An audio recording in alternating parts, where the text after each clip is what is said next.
New on ABC 17 News at 6, we're taking a closer look at visitors who are finally allowed to return to long-term care facilities amid the COVID-19 pandemic. ABC 17's Zola Crowder is live tonight from outside of our studio after taking a closer look at the precautions that are now in place. Zola, visits at long-term care facilities look very different these days.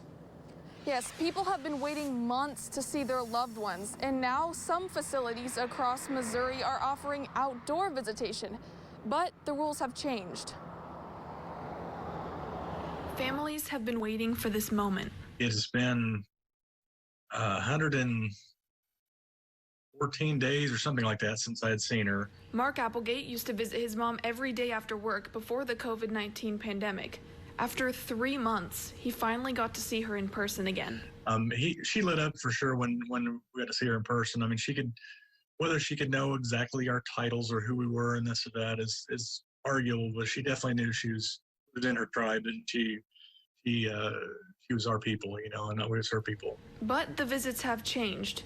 When visiting a loved one, you will now need to schedule a 15 to 30-minute session, bring a mask, and stay 6 feet apart. And it may not meet your expectations or the hopes that you have for seeing your loved one after such a long time. We're reminding him that to remember it's just as important for you as it is for your loved one.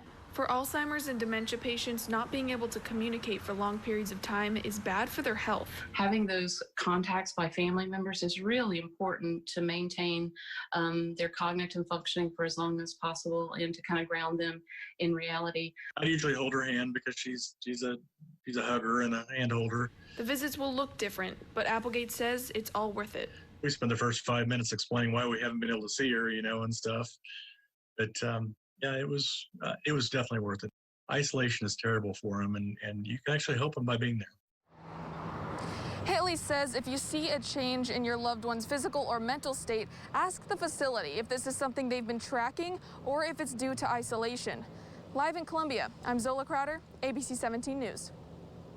Great story there, Zola.